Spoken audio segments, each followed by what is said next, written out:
Hello guys! Hello! This is for Virgo. Virgo, welcome dito sa aking channel. Palarin 888. Welcome.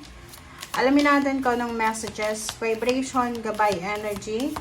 Ano ba ang message? Ano ba ang tarot reading na para sa iyo? So, tingnan natin Virgo.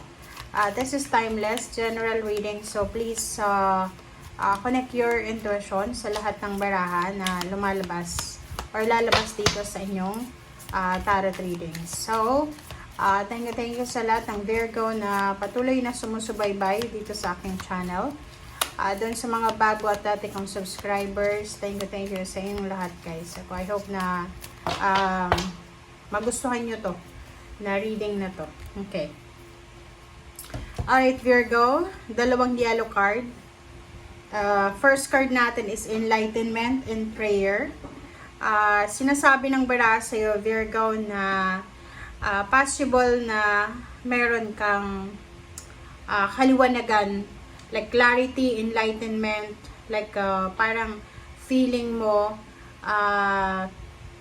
matatanggap mo kung ano yung liwanag na matagal mo nang pinagpipray. Parang ganun. So, if ever kung ikaw ay isang Virgo na marami kang pinagpipray sa Panginoon, sinasabi ng bara sa'yo na possible na dumating na ang sagot. This is maybe answered prayers, or maybe this is the solution or resolution sa kung ano man na pinagpipray mo. Okay? So, comment down below if you resonated, Virgo, or kung halimbawa ikaw ay Virgo na parang pakiramdam mo ang dilim ng paligid mo, yung parang uncertainty siya. Sinasabi ng bara sa'yo na para magliwanag, para magkaroon ka ng liwanag, make sure na maging strong yung connection mo sa Panginoon. Okay? Have strong connection sa ating Panginoon. Alright. So, let's check. Ano ba ang mensahe? Main messages or guidance, frequency, vibration na para sa lahat ng mga Virgo.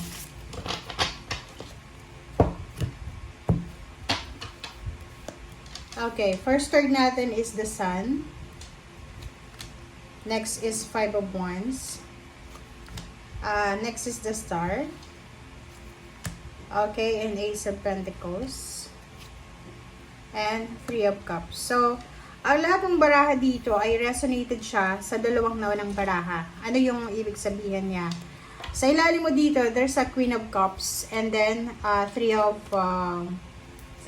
Swords plus Wheel of Fortune. So, if mayroon kang problema sa water sign, Pisces, Scorpion, Cancer, maybe there's a Five of Wands, misunderstanding, miscommunication, misjudgment, or kung ano man na competition or pwedeng pag-aaway, sinasabi ng bara sa'yo na maybe possible na saktan mo yung water sign na to. May posibilidad na magbago dito. So, sinasabi ng dasan dito na merong mga Virgo na sobra-sobra silang magiging masaya. It's because of parang halimbawa yung competition sa loob ng trabaho, or halimbawa nag-a-apply ka pa lang ng trabaho, so pwedeng yung ibang Virgo nahihirapan kayo na makahanap ng trabaho na stable. It's because ang dami-daming competition ngayon. Yung parang yung mahirap ma-hire ngayon kasi maraming unemployed. So, sinasabi ng bara sa'yo na sobra-sobra kang magiging masaya. It's because malalampasan mo to. Okay? Malalampasan mo siya. Ma-overcome mo yung parang competition. And yung pangarap mo sa buhay, lalo na yung dream job mo or dream career, ay posibleng mapapasayo siya. So, Three of Cups, sinasabi na there's a celebration. There's a celebration because of success, because of victory, because of fame, because of triumphant blessings or anything na parating sa'yo. So, congratulations ha.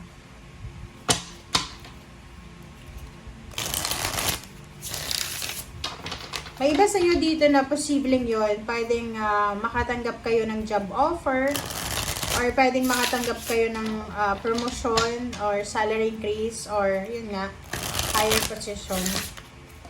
Alright, so let's clarify the Sun. The Sun. Okay, the Sun. Okay, Page of Cups and Ace of Cups. So, yun. Sinasabi ng bara sa'yo dito na isang Virgo ang sobrang magiging masaya. It's because there's a good news coming from water sign, Pisces, Scorpion, Cancer. Or maybe this is emotional news. So, sobrang aapaw yung cups mo. Sobra kang magiging masaya because of emotion. So, emotional happy na siya.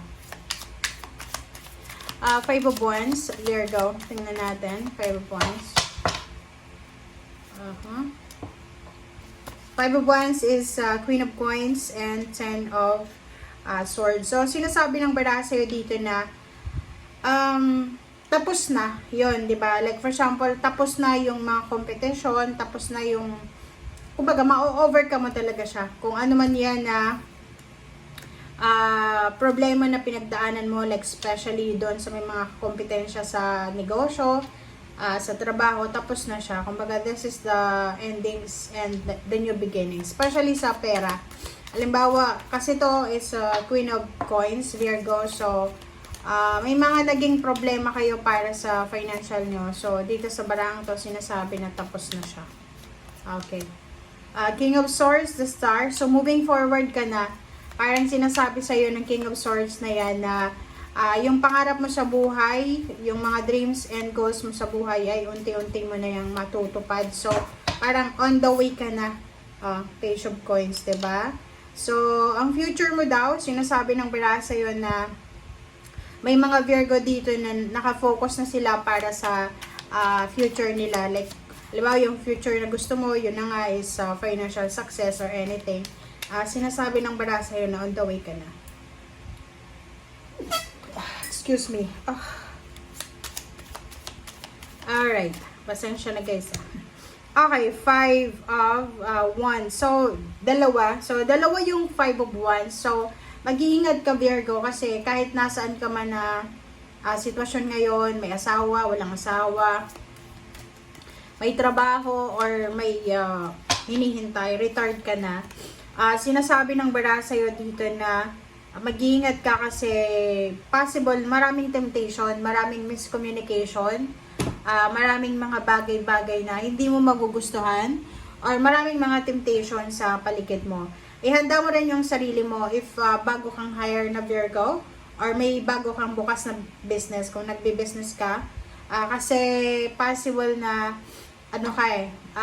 mapapagod ka ng sobra-sobra. Kasi itong Ten of Wands, sinasabi na madadagdagan yung mga obligations nyo, duties and responsibilities, and at the same time, yung Five of Wands dito is mag-iingat ka kasi siguro sobrang masipag ka sa trabaho na ginagawa mo, and because of your perseverance, may mga tao sa paligid mo na naiinggit sa'yo, lalo yung mga nauna na sa'yo dyan.